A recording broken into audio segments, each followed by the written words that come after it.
Nació en la ciudad de Lobos de la provincia de Buenos Aires. Es esposo, padre y abuelo. Lleva 36 años de casado con su amada esposa Patricia. Tiene 5 hijos y 7 nietos. Esteban es un siervo que lleva el periodismo en su sangre. Como hombre distinguido en los medios de comunicación, su buen desempeño lo ha llevado a trabajar con éxito de su natal Argentina a México y luego a Estados Unidos, país donde ha establecido su hogar desde 1996, cuando tomó el puesto de presidente de Editorial Vida. Luego de varias décadas de permanentes logros y ser destacado entre los 10 mejores ejecutivos del holding empresarial, Esteban Fernández ahora dirige a la Sociedad Bíblica Internacional como presidente para América Latina. En cuanto a su ministerio pastoral, es importante destacar que ha sido un camino progresivo luego de su ordenación al aceptar la invitación para ejercer el rol de vicepresidente del Concilio de Casa sobre la Roca, Iglesia Cristiana Integral, la cual fue fundada por el reverendo Darío Silva Silva. Hoy con nosotros el pastor Esteban Fernández.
Que el Señor les bendiga en esta mañana. Gracias, pastor, por la presentación que me hizo, mi hijo. Soy argentino, pero bueno, ya el Señor me perdonó. Pero si lo escucha Francisco, me santifica con esa presentación que me hicieron ahí al principio. No lo veo por acá. A ver dónde está el pastor José Silva. Ahí está, ahí se hizo atrás. No puedo dejar de honrarlo a José. Cuando el pastor contaba de que fui presidente de Editorial Vida, fui pastor de Editorial Vida cuando era muy nuevo en el Evangelio. Me convertí en el año 1995 con mi esposa Patricia. Ponete de pie, por favor, para que te conozca la congregación. 38 años de caminar juntos, 5 hijos, 7 nietos.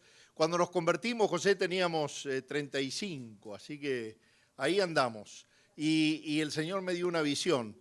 porque me convierto en 1995, para 1996 finales me nombran presidente de Editorial Vida, un nuevo en la fe. Y el Señor me dijo, crea un consejo pastoral, juntate de gente que te ayude a caminar. Y José desde el principio estuvo en el consejo pastoral y a pesar de ser una editorial cristiana, pero comercial, que cotiza en bolsa y demás, fue la única editorial que tuvo un consejo pastoral a quien nosotros le dábamos cuenta. Yo personalmente le daba cuenta, le dejaba leer los libros antes de publicarlos, porque no quería equivocarme, quería hacer las cosas bien. Y el Señor, la verdad, me honró con eso, buscando gente que me ayudara a caminar. Él fue uno de los que me sostuvo de la mano y me ayudó a caminar. Muy bien. Hoy vamos a hablar de Biblia, vamos a hablar de Reforma y por supuesto no, es imposible hablar de Biblia sin hablar de Jesucristo, el Señor de la historia, el Señor de la palabra. Pero tengo algo para ofrecerles. Quiero decirles que traje unas pocas, no sé si ya quedarán porque en el primer servicio me parece que se fueron un montón. Creo que es importante que el pueblo de Dios regrese a la lectura de la Biblia. No solamente que tenga una Biblia, pero que entienda la Biblia, que lea la Biblia, que palpite con la Biblia, que le pregunte a la Biblia, que la abra y que le pueda decir, Señor, ¿qué dice? ¿Qué significa? ¿Y cómo lo aplico a mi vida? 3 preguntas simples. ¿Qué dice? Y ahí tengo que entender. Por eso es importante tener más de una versión de la Biblia. Esta Biblia que les voy a ofrecer esta mañana, y no estoy vendiendo, es una ofrenda para el Ministerio de Distribución de la Palabra. Es una Biblia de piel italiana en 2 tonos y tiene las 2 versiones más populares, la Reina Valera y la nueva versión, una al lado de la otra. Quiere decir que usted puede ir leyendo y comparando versiones.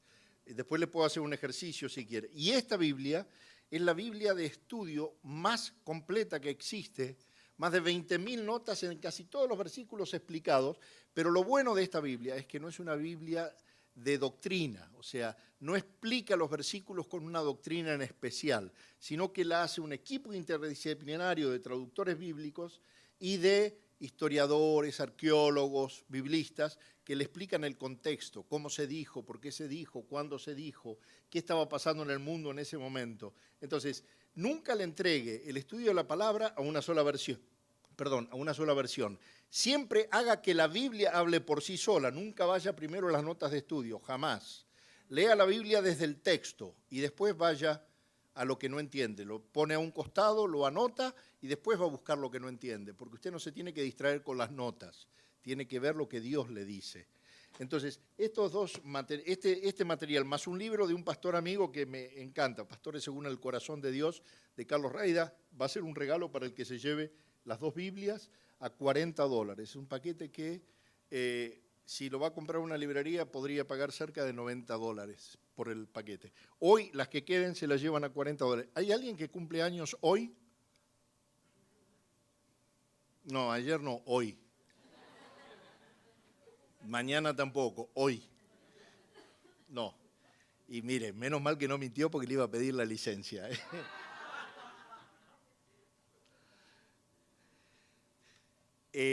Ya me hizo la introducción el pastor, cambié 400 autores por el autor de la palabra. Es imposible leer la Biblia sin encontrar a Jesucristo.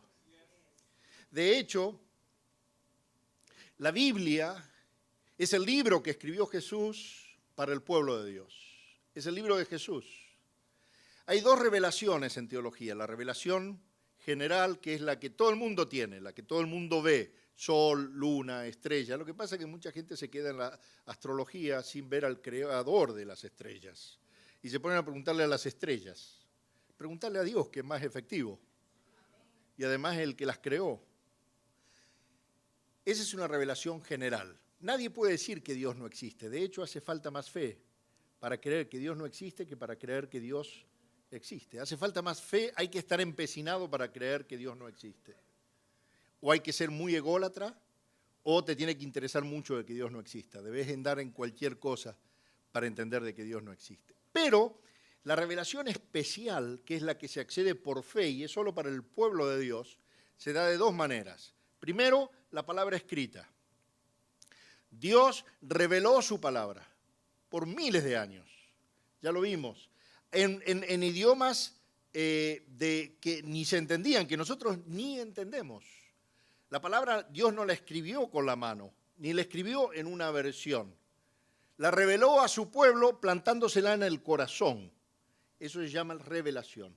Y esos escritores, que fueron inspirados por el Espíritu Santo para interpretar lo que Dios había plantado en el corazón, más de 42 autores terrenales, pusieron durante más de 1400 años la historia en papiros.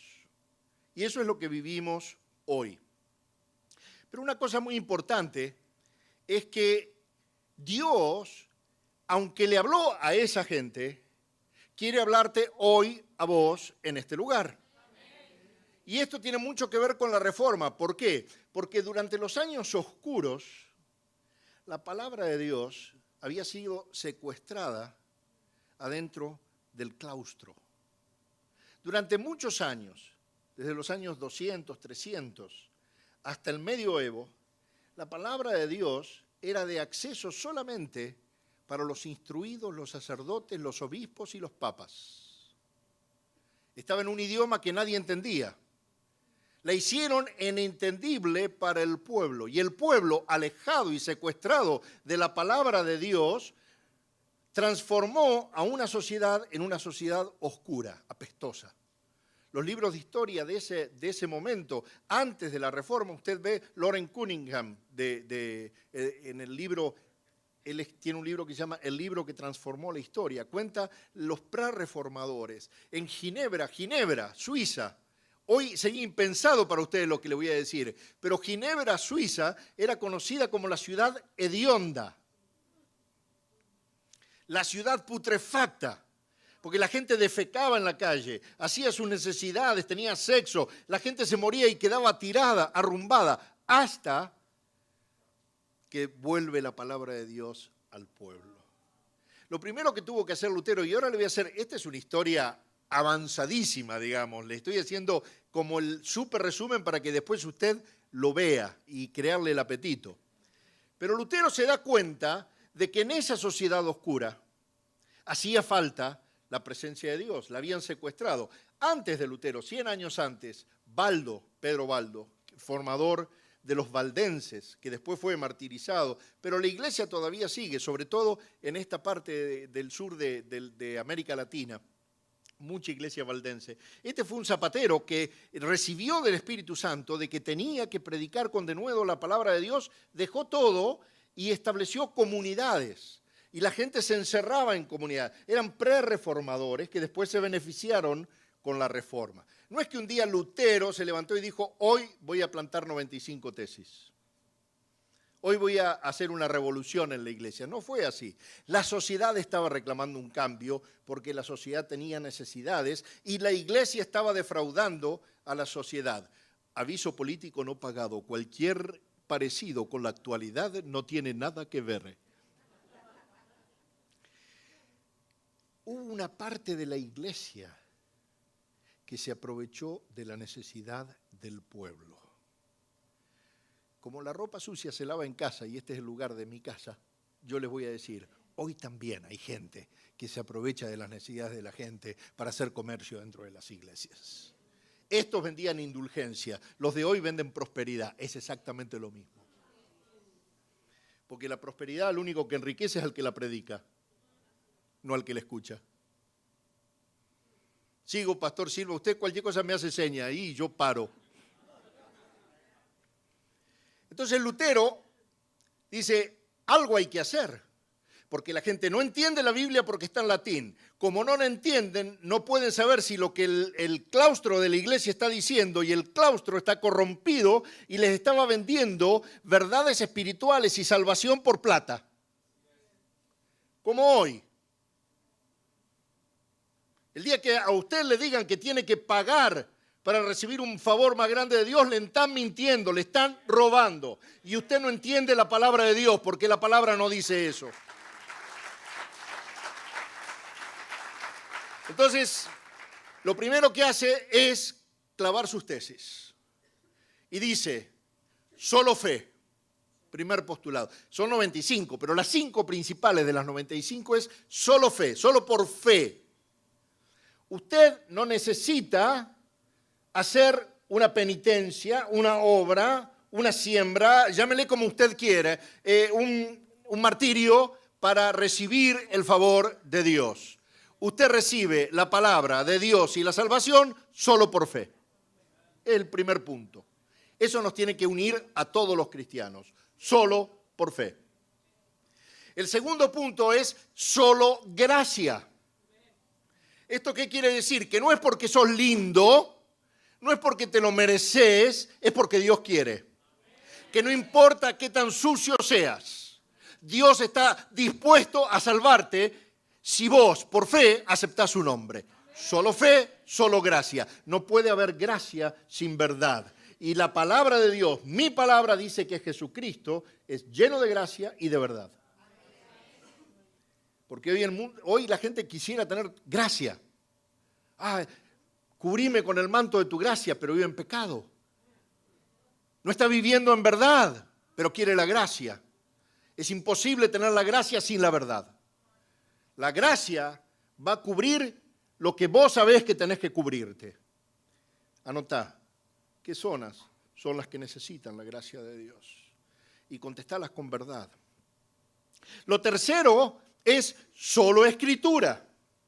Entonces, para hacer esto, solo escritura. ¿Por qué Lutero declara solo escritura? Porque obviamente las transformaciones que se habían dado a través de la historia por el secuestro de la palabra de Dios habían hecho, que todavía en muchos lugares siguen, que pusieran las tradiciones al mismo nivel que la palabra o por sobre la palabra. Tenían escondida la palabra de Dios y crearon sacrosantas tradiciones. Pero hoy en día, algunos prefieren la tradición de la denominación a la verdad de la palabra de Dios. El día que la palabra de Dios sea secundaria en tu vida, estás en problemas. Porque la palabra de Dios tiene que ser el fundamento de tu fe. El ancla de tu fe está resguardada si está asentada en la palabra. No hay mayor garantía, no hay mejor garantía. No es lo que yo creí de antes, no es lo que mi abuelita hacía, es lo que dice la palabra de Dios, no las tradiciones. Hay que probar todo a través de la palabra. Entonces él dice solo escritura. Y para hacer solo escritura tuvo que hacer algo que ahí lo vimos, que fue traducir la escritura que no existía en el alemán, porque la escritura no vino revelada al español, ni al inglés, ni al alemán. La escritura se dio en 3 idiomas, griego, el Nuevo Testamento, arameo y hebreo, el Antiguo Testamento, que eran los idiomas de ese momento.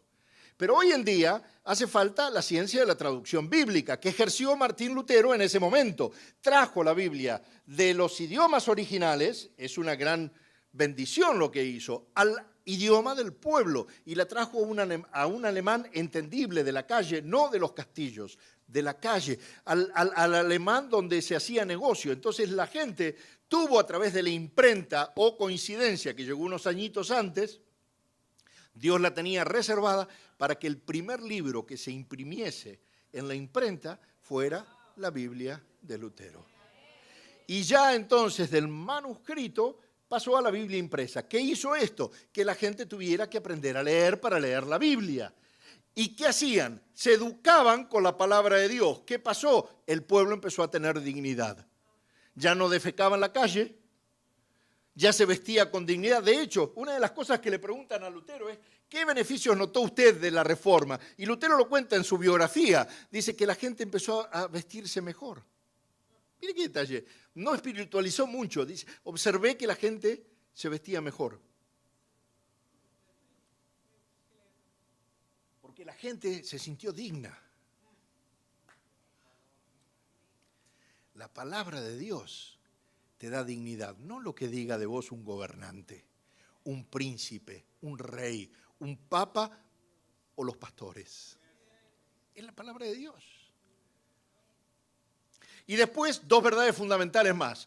Solo Cristo y solo la gloria a Dios. Fíjense qué tema que acá podemos coincidir todas las ramas del cristianismo. Si nos quedáramos ahí, estaríamos todos bien. Pero ¿qué pasó?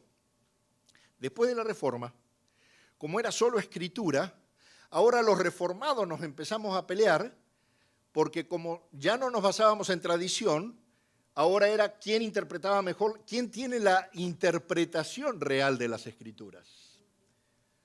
Entonces, Zwinglio mandó a martirizar a Menno Simons por crear los anabautistas, que fueron una gente que se empezó a bautizar de grande y decían que era una herejía, y así empezó la historia y seguimos hasta hoy. Las asambleas de Dios, las ampeleas de Dios contra los refrigerianos. Esos son los presbiterianos. O los baptistas. No, mentira. Eso dice Lucas Leiper, yo se lo estoy robando. Pero muchas cosas pasaron por no entender la palabra de Dios. Pero gracias a Dios tenemos el Espíritu Santo, iglesia.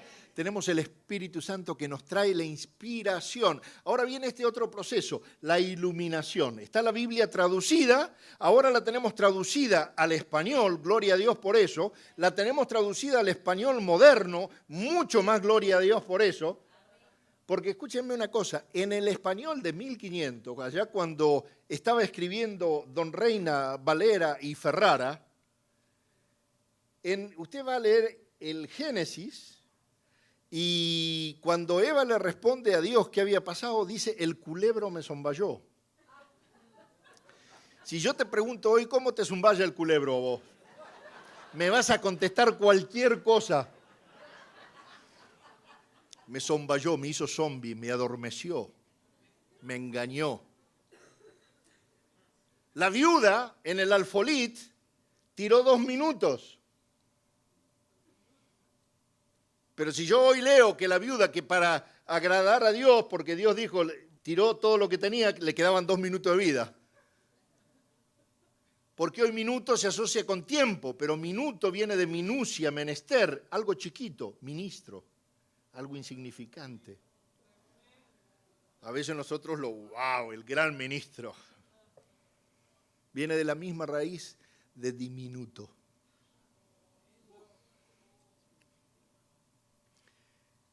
Después en el 60 la arreglaron un poco y ya la viuda tiraba 2 blancas. Pero si yo llego a predicar hoy que tiraron 2 blancas al altar, me acusan de discriminación. Las versiones modernas ya dicen, dio todo lo que tenía. ¿Se da cuenta por qué ese era el minuto? Algo sin significancia. Y la blanquita era el color de la moneda, nada. Entonces, la Biblia, gracias a Dios, fue evolucionando y la traducción fue evolucionando porque también se fueron encontrando, como veía usted en la película, más manuscritos, más antiguos que los que contaba don Cipriano de Valera o Casiodoro de Reina. Después, eran muy limitados los manuscritos, pero hoy él trabajó con 6 manuscritos del Nuevo Testamento.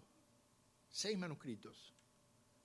Hoy ya tenemos más de 6.000 manuscritos del Nuevo Testamento y más de 11.000 del Antiguo Testamento, que se encontraron ahí, en Qumran, en los rollos, lo que vieron ustedes, guardados. Diferentes rollos de mucha más literatura, más que literatura bíblica. Por eso hoy podemos entender ciertas cosas de la Biblia. Usted tiene que tener claro en esto, me quedan 13 minutos y me estoy yendo por otro lado esta mañana, pero me apasiona el tema. Y quiero contarles un poquito, porque el pastor me dijo, contales que no estuvo en alemán, se me pasó esta mañana. Pero otra cosa es que es diferente lo que se considera una traducción a una paráfrasis.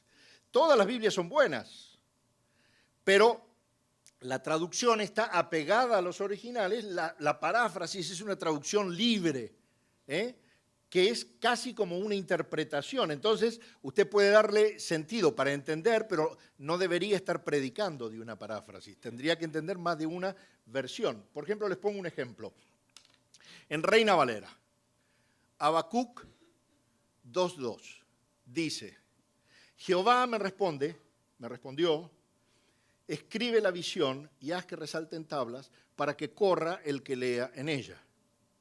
Ese es un español moderno, poético, de 1600, que usted hoy no entiende, porque está formal, traducido palabra por palabra.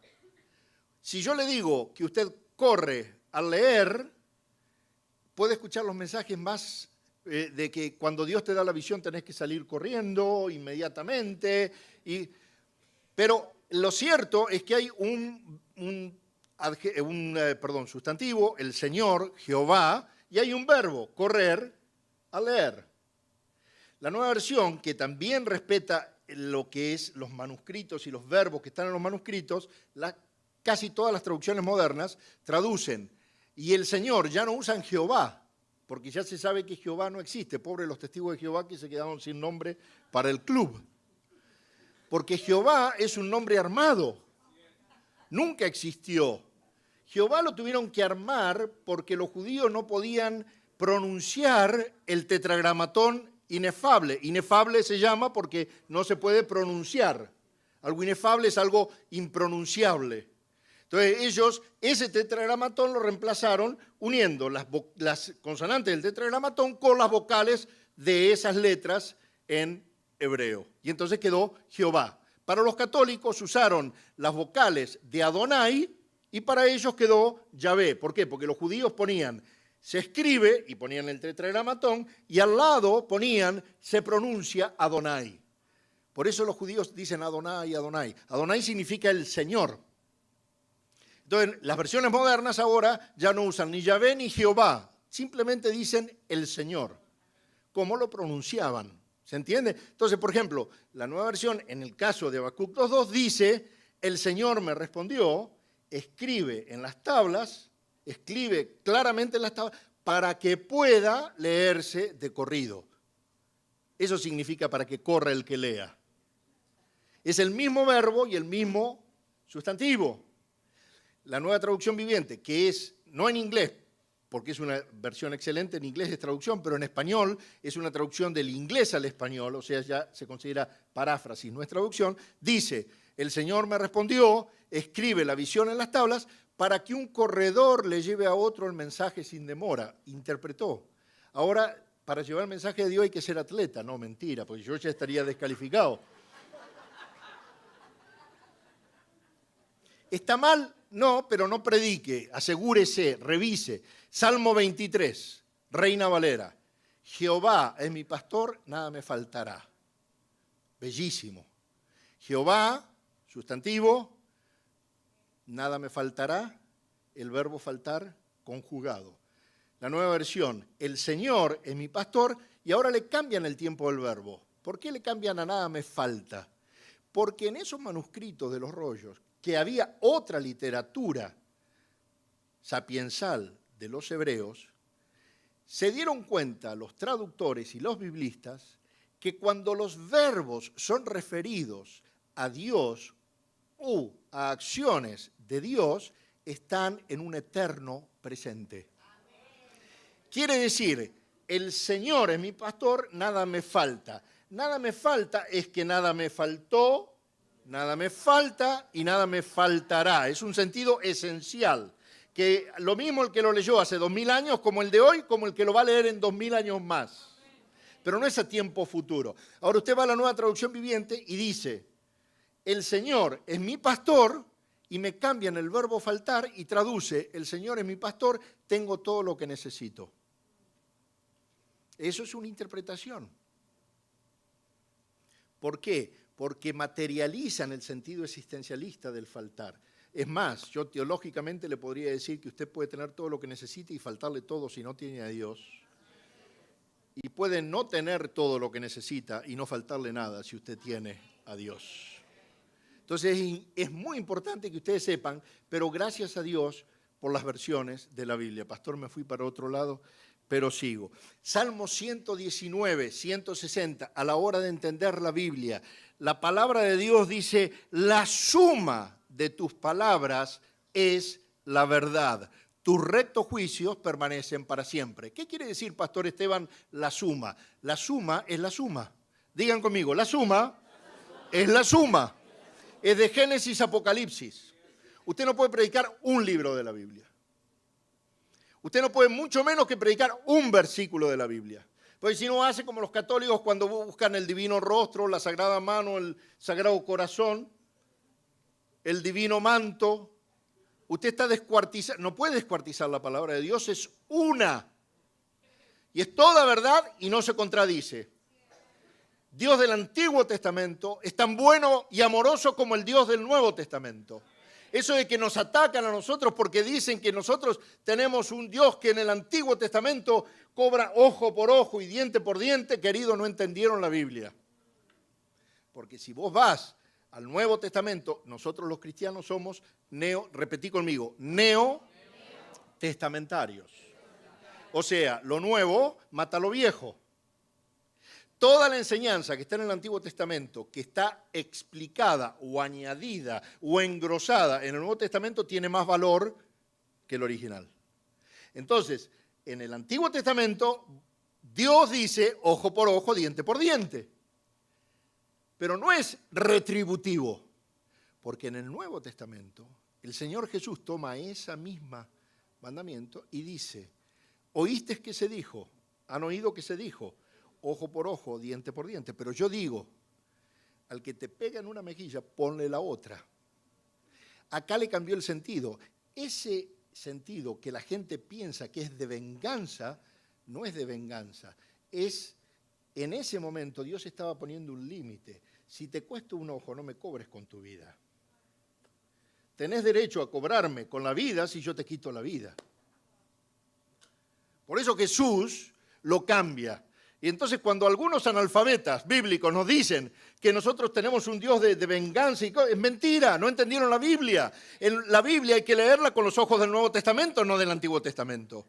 Hay que leerla desde el Nuevo Testamento para atrás. No predicar un versículo, como dije esta mañana, si usted predica Romanos 8:28, a los que aman a Dios todo ayuda bien, y usted piensa que porque usted ama a Dios y se va a robar un banco, el Señor lo va a ayudar a robarlo, mentira. No le van a salir bien las fechorías, porque hay otro compromiso que dice no robarás. Es la suma de tus palabras. Isaías 48 dice, la hierba se seca y la flor se marchita, pero la palabra de nuestro Dios permanece para siempre. Primera de Pedro 1, 24, 25 dice, porque todo mortal es como la hierba y toda su gloria como la flor del campo. La hierba se seca y la flor se cae, pero la palabra del Señor permanece para siempre. Y esta es la palabra del Evangelio que se les ha anunciado a ustedes. No puede haber un evangelio diferente al que está escrito en la palabra. No podemos predicar algo diferente a lo que está escrito en la palabra. Querido mío, yo no lo escribí, yo no lo puedo cambiar. Tan simple como eso. Pero la iglesia hoy en día o se confunde o se encierra.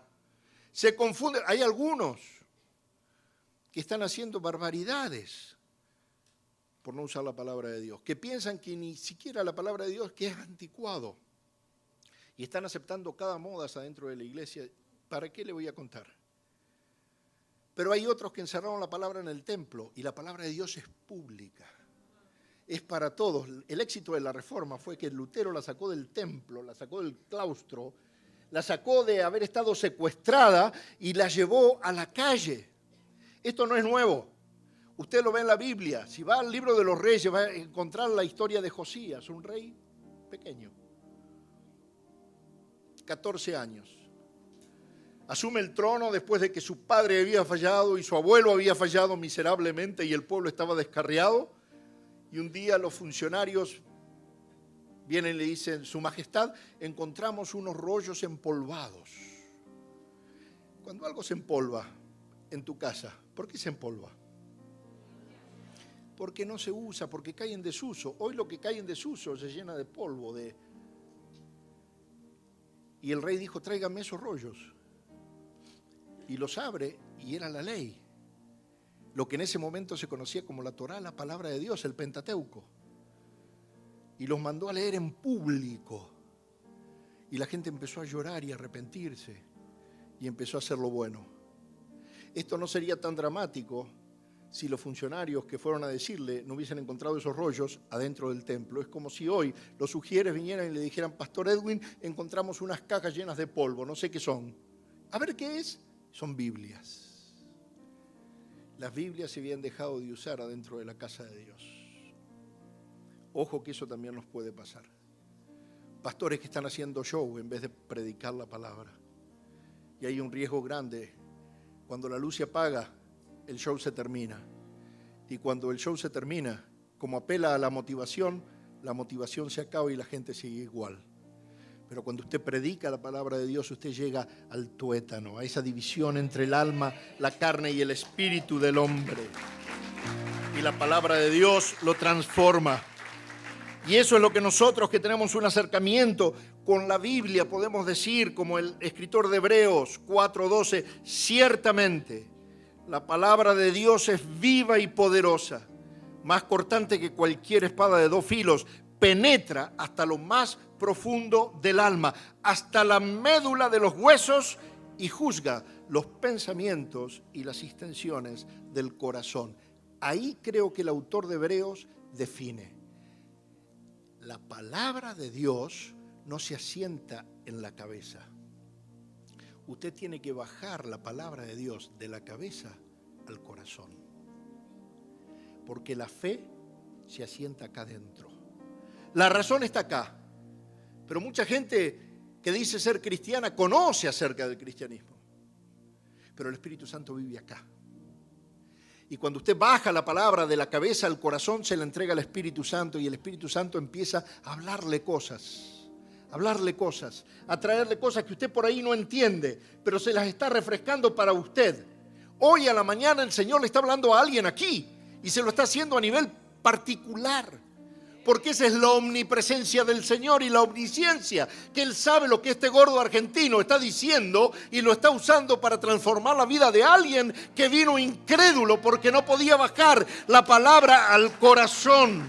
La palabra es viva y poderosa y se revela por medio de Jesús, como dice Juan en 1 de Juan 1:14. La verdad de Dios se revela por Jesús. Juan lo define como la palabra encarnada. Hebreos 4:12 dice, y el verbo nos otorgó verbalmente la palabra. Es el verbo de Dios. Jesús es el verbo. Salmo 107:20, mirá qué promesa para tu vida. Envió el Señor su palabra para sanarlos y así los rescató del sepulcro. Querido mío, la palabra de Dios te sana. Hoy te sana.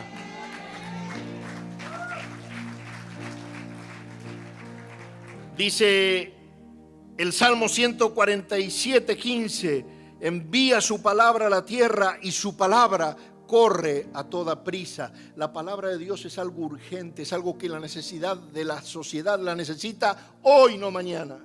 Hoy es urgente.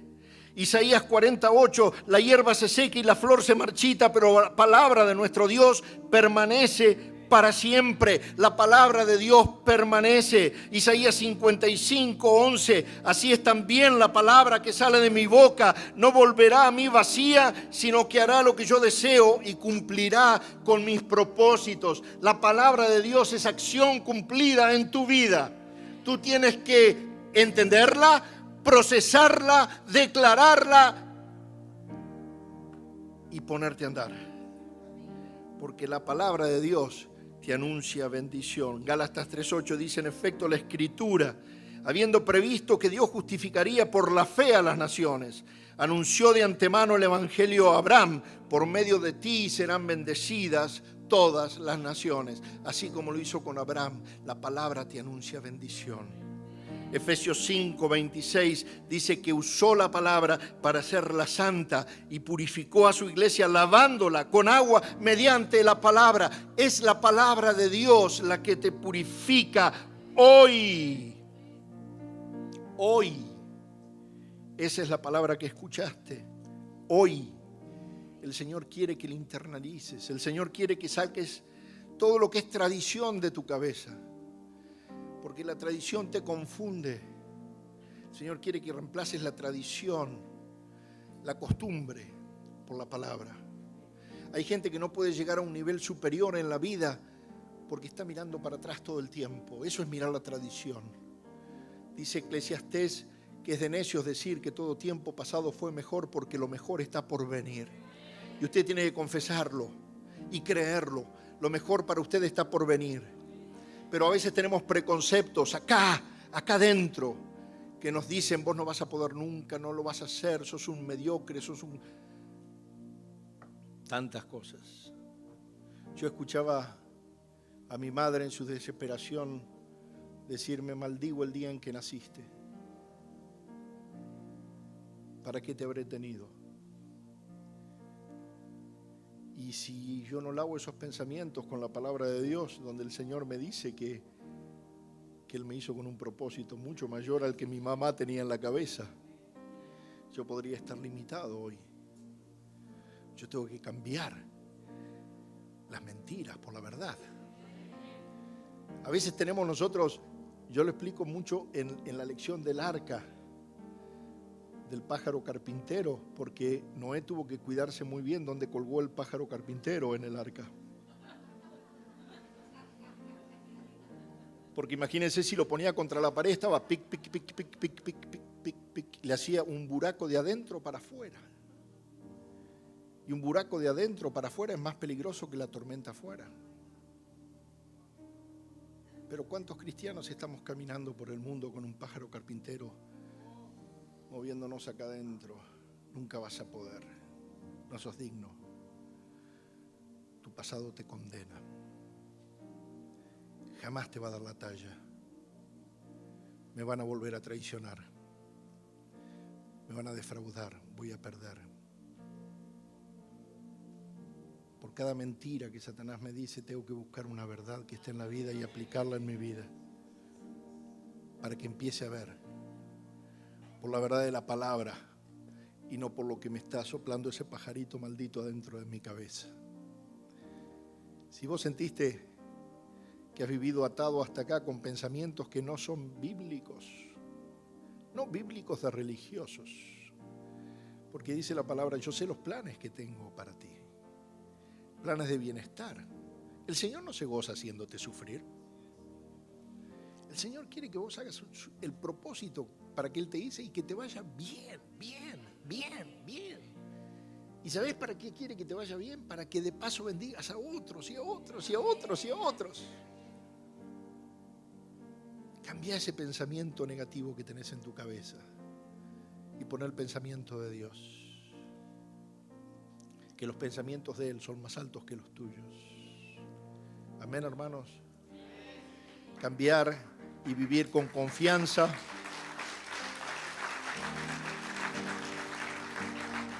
Vivir con esperanza y vivir con fe. Confianza, esperanza y fe. 3 atributos teologales también, que son virtudes que provienen de Dios, pero son para vos. El otro día leía una de las definiciones más simpáticas. ¿Qué es la confianza? La confianza es lo que le pasa a ese bebé cuando vos lo tirás para arriba al aire y el bebé se ríe cuando va subiendo. Porque tiene confianza de que abajo está el papá para recibirlo. Y la esperanza es lo que pasa en vos cada mañana, cada noche, cuando te vas a dormir y pones el despertador para la mañana siguiente, sin saber si te vas a despertar con vida o no. Eso es esperanza. Y la fe es como esa gente que llegó a la iglesia a orar para que el Señor mande lluvia, y llegaron todos los varones, pero solamente un chiquito llegó con un paraguas. Dios te está preguntando, cuando orás, ¿orás con el paraguas en la mano? En la necesidad que tengas. Si es lluvia, un paraguas. Si es alimento, un plato. ¿Estás orando creyendo? ¿O estás orando por las dudas? Quiero orar por vos, Padre, en el nombre de Jesús. Yo quiero bendecir a esta congregación. Bendigo a los pastores, Señor. Bendigo lo que estás haciendo con ellos, la obra. Señor, te pido que cuides a Edwin en este viaje que va a emprender hoy, Señor, que sea de muchísima bendición, Señor, y que lleve realmente una palabra buena a un país que lo necesita en este momento. Señor, amamos a Colombia, así como tengo ese póster en mi oficina, ese diploma que me acredita como colombiano adoptado. Quiero orar también por Colombia, Señor, que haya paz, pero paz verdadera. Paz con verdad. Paz con justicia, Padre. Úsalo al pastor para llevar esa palabra. Señor, bendigo esta iglesia, bendigo todos los proyectos que tienen, bendigo a los hermanos en el nombre de Jesús y con todo el poder del Espíritu Santo. Amén, amén y amén. El Señor les bendiga, hermano.